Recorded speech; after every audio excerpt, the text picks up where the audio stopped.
শুভ সকাল বন্ধুরা, তোমরা কেমন আছো? আশা করছি তোমরা খুব ভালো আছো। আমিও ভালো আছি। চলে এসেছি একটা নতুন ভিডিও নিয়ে। মেঘাচারুর সারাদিনে তোমাদের সবাইকে স্বাগত জানিয়ে আজকের ভিডিওটা আমি শুরু করছি। প্রথম থেকে শেষ পর্যন্ত দেখতে থাকো, আশা করছি খুব ভালো লাগবে। আর আমার ভিডিও যে যেখান থেকে দেখছো, আশা করছি তোমরা খুব ভালো আছো আর সুস্থ আছো। আমরাও বেশ ভালো আছি। আর আমার ভিডিওর মধ্যে যদি কোনো অংশ ভালো লেগে থাকে তাহলে একটা লাইক করে দিও, আর আমার পরিবারের সদস্য হয়ে পাশে থেকো।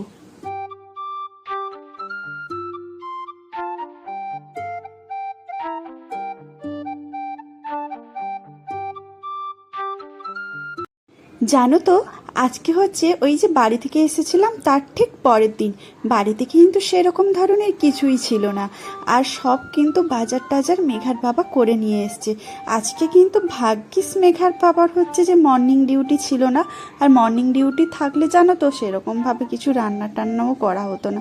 আর বাজারে যেতে হলে তো আমি কোনো দিন বাজারে মানে কচুজোড়ের যে হাট হয় ওখানে কিন্তু আমি কোনো দিনও যাইনি, বা কেনাকাটা করতেও যাইনি। আর মাছ টাছ কিন্তু আমাদের ওখান থেকেই কিনে নিয়ে আসে। আর এই টাউনশিপে যে মাঝে মাঝে দু একটা মাছ দোকানে বিক্রি করতে আসে, ওই দাদাদের কাছ থেকে কোনো দিন কিন্তু মাছ কেনা হয়নি। আর এখন যেহেতু বর্ষাকালে জানো তো সব সময় বৃষ্টি হচ্ছে। আর এবারে জানো তো আমার কুমড়ো খেতে খুব ইচ্ছে করেছিল। কুমড়োর তরকারি মনে হচ্ছে যেন অনেক দিন খাইনি। আমার জানো তো সব থেকে সবজির মধ্যে ভালো লাগে যে কুমড়োর যে ঘন্টটা বানাই, ওই কুমড়োর ঘন্টটা দিয়ে রুটি খেতে কিন্তু আমার বেশ ভালো লাগে। আর আজকে দেখো মেঘার বাবা কি করেছে, ওই যে একটা কাঁচা কুমড়ো এনেছে, একটা বড় গোটা কাঁচা কুমড়ো এনেছে, কিন্তু ওই হাফ রান্না হচ্ছে, বাকিটা কিন্তু রেখে দিয়েছি। আর পুঁই শাক দিয়ে আর মাছের মাথা দিয়ে খেতে তো আরও বেশি ভালো লাগে। আর দু রকমের মাছ এনেছে, ওই যে পুঁটি মাছগুলো এনেছে খুব বড় বড় সাইজের, ওইগুলো আমি কেটে ধুয়ে নিচ্ছি। আজকে কিন্তু পুঁটি মাছটা সেরকম রান্না করা হবে না, ভেজে ফ্রিজে রেখে দেবো। আর দুটো দুটো করে মোট 8টা মাছ আমি বাইরে রাখবো। ওই 8টা মাছ দুটো দুটো করে দিয়ে সবাই কিন্তু ওই ভাতে খাবো। ভাতের সাথে ওই ছোট মাছ, চুনো মাছ ভাজা খেতে কিন্তু আমাদের সবাই আবার বেশি পছন্দ করে। আবার কম ভাজা করলে কিন্তু আবার কেউ পছন্দ করে না। ওই যে মুচমুচে করবে আর পাঁপড়ের মতো কুড়মুড়ে একটা আওয়াজ হবে, তখন খেতে পছন্দ করে। আর এরকম খাবার কিন্তু স্বাদটা বেশি ভালো লাগে। কিন্তু আবার বাড়ির সবাই বলে যে ভিটামিন নাকি নেই, এই ধরনের মাছ খেলে নাকি আবার ভিটামিন নাকি কমে যায়। আর ওই দিক থেকে দেখো তো রান্না বান্না তো বসিয়ে দিয়েছি, আর রান্না বান্না করতে করতে আর এই দিকে দেখো আমি হচ্ছে যে চাল, সুজি আর ময়দা একটু জল দিয়ে ভিজিয়ে রেখে দিচ্ছি। কেন বলো তো, ওই যে বাড়ি থেকে না তালের যে আঁতিটা এনেছিলাম, ওটা না গরম করে মা ফ্রিজে ঠান্ডা করে দিয়েছিল।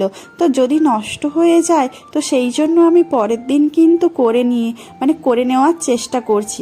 আর জানো তো 10-12 ঘন্টা কিন্তু ওই প্যাকেটের মধ্যে মোড়া ছিল। আর খেয়ে দেখেছি একটু যে না, বেশ ভালোই আছে। আর এদিক থেকে যে সবজিগুলো এনেছে সেইগুলো হচ্ছে যে আমি গুছিয়ে নিচ্ছি।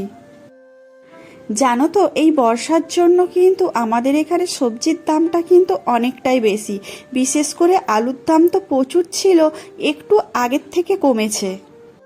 মেঘার বাবাকে বলেছিলাম যে হাটে যাওয়ার আগে বলেছিলাম যে তুমি কিন্তু এবারে একটু কম সবজি নিয়ে আসো। কেন বলো তো, কম সবজি না আনলে না, অনেক যদি সবজি নিয়ে আসে তাহলে কিন্তু ওই সবজিগুলো না নষ্ট হয়ে যায়। বর্ষার যদি সবজিগুলো জানো তো ভালো থাকতে চায় না, সেই জন্য বলেছিলাম যে অল্প কটা নিয়ে আসবে, আবার যদি খাওয়া হয়ে যায় তারপরে আবার তুমি নিয়ে আসবে। আজকে তো বানাতাম আমি একটু তালের এই যে বড়াটা একটু দেরি করে বানাতাম, কিন্তু কি বলো তো ওইদিকে ভাত হতে হতে আর এই তালের এটা মাখিয়ে নিচ্ছি। মোটামুটি সব চিনি টিনি থেকে দিয়ে আর কালো জিরে দিয়ে সব ধরনের জিনিস দিয়ে মোটামুটি আমি মেখে নিয়েছি। এই মাখাটা কিন্তু আমার শাশুড়ি মা, উনি কিন্তু আবার খুব ভালো পারে পরিমাণগুলো সব সমান করে দেয়। আর তালের বড়াটা না খুব নরম হয়, খুব সুন্দর বানায়। তো ওনার কাছ থেকেই শিখেছি, তবু সেরকম মনে হয় যেন হয় না, সেই মায়ের হাতের মতো হয় না। কেন বলো তো, আজকের ওই তালের বড়াটা একটু তাড়াতাড়ি বানিয়ে নিচ্ছি। ওই যে মেঘার বাবার হচ্ছে যে ইভিনিং ডিউটি আছে, ডিউটিতে কি টিফিন নিয়ে যাবে বুঝে উঠতে পারছে না, বলতেই পারছে না। বলছে যে আজকে ওই যে তালের তালটা যে এনেছো না, তালের আঁতিটা যে এনেছো, তাহলে ওটা দিয়ে বড়া বানাও। আর আজকে খাওয়ার জন্য কিন্তু খুব মানে ভালো দিন, কারণ বাইরে ঝমঝম করে বৃষ্টি পড়ছে, একদম বৃষ্টি থামছে না। আর তালের বড়া বা ভাজাভাজি খেতে কিন্তু বৃষ্টির দিনে খেতে আরও বেশি ভালো লাগে। তো সেই জন্য দেখো আমি কিছুটা তালের বড়া বানিয়ে নিচ্ছি, আর বাকিটা আমি ঢাকা দিয়ে রেখে দেব, পরে আবার বানাবো। জানো তো, ও যে রোজ যতটা টিফিন নিয়ে যায় সেই পরিমাণে কিন্তু আজকে টিফিন নিয়ে যায়নি। আজকে বলেছে যে টিফিন বক্সে, একটা বড় টিফিন বক্সে আমাকে বেশি করে একটু দেবে। তো সবাই তো জানো আছে, ওখানে তো আমি একা খেতে পারবো না, বা অন্য কিছু টিফিন হলে বা রুটি পরোটা লুচি এসব হলে খাওয়া যায়, কিন্তু তালের বড়া তো আর একা খাওয়া যায় না, সব বন্ধুরা আছে, ওদেরকে না দিয়ে কিন্তু আমি খেতে পারবো না, তাই তুমি বেশি করে দিয়ে দিও। তো আমি বলি, ঠিক আছে, প্রথমে তোমার যা টিফিন বক্স ভরবে তো ততটাই তোমাকে আমি ভরে দেব। জানো তো, ভেজে নেওয়ার পরে আমি একটা প্রথমবারের খেয়ে নিচ্ছি। কেন বলো তো খাচ্ছি? একটু টেস্ট করছি, যদি কিছু কম বেশি হয় তাহলে কিন্তু পরের বারটাতে আমি দিতে পারবো, মানে সেই পরিমাণে জিনিসটা আমি মিশিয়ে আবার ভাজতে পারবো। তো দেখছি যে খুব সুন্দর হয়েছে, আর মিষ্টিটা আমি হালকাই দিয়েছি। আমাদের কিন্তু আবার বাড়িতে আবার খুব অতিরিক্ত মিষ্টিটা খাই না। মেঘার বাবা তো জানো তো, চিনি একেবারেই খেতে চায় না, তো আজকে তালের বড়া হচ্ছে বলে চিনি দিয়েও কিন্তু খেয়ে নিচ্ছে। আমাদের বাড়িতে পায়েস হলেও কিন্তু চিনি পড়ে না গো, ওই মিষ্টি বাতাসা এইসবই দিয়ে বানানো হয়। আবার শীতকালে আবার নলেন গুড়ের যে গুড়টা পাওয়া যায়, ছোলা গুড়টা, ওটা দিয়েও আবার মানে পায়েসটা খেতে খুব পছন্দ করে। আর এই দিকে দেখো চারু হচ্ছে যে দুষ্টুমি করছে, বাড়ি থেকে আসার পরে কিন্তু একেবারে পড়তে বসতে চাইছে না। তাই আমি একটু বলেছিলাম যে বাইরে বেরিয়ে যা, পড়াশুনো করবি না যখন, বাইরে বেরিয়ে যা।